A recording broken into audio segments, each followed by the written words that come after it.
ఈ సమ్మర్ సీజన్లో మునక్కాయలు చాలా మంచివి దొరుకుతూ ఉంటాయి మనకి.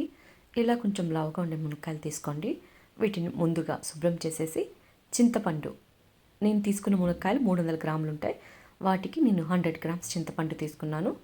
చింతపండుని ముందుగా శుభ్రం చేసుకొని నీళ్లు పోసుకొని నానబెట్టుకోవాలి. మునక్కాయలను చిన్న ముక్కలుగా కట్ చేసుకోవాలి. లావుగా ఉండే మునక్కాయలు అయితే లోపల గుజ్జు బాగుంటుంది. దీంట్లోనే ఉప్పు కూడా వేసుకున్నాను.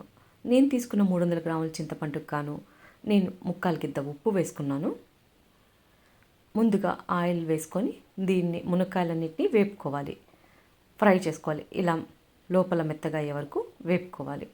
కలర్ చూసారు కదా, అలా గోల్డెన్ బ్రౌన్ కలర్ వచ్చే వరకు వేపుకొని పక్కన పెట్టేసుకోవాలి. తర్వాత ఒక 100 గ్రాముల ఆయిల్ని ఒక గిన్నెలో వేసుకొని ఆయిల్ వేడయ్యాక కొంచెం ఆవాలు, ఇంగువ, పసుపు యాడ్ చేశాను.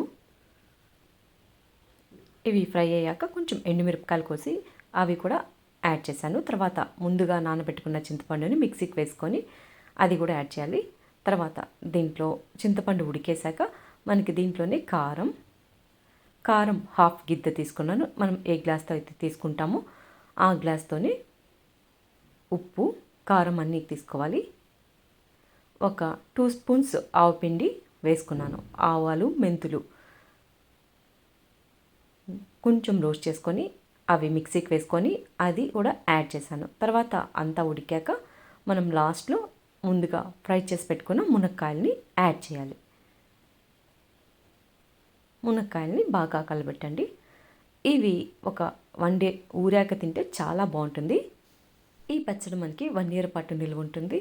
ఎంతో టేస్ట్గా ఉంటుంది. ఒకసారి ట్రై చేయండి అన్నంలోకి. వీటి కొలతలు చూడండి ఒకసారి.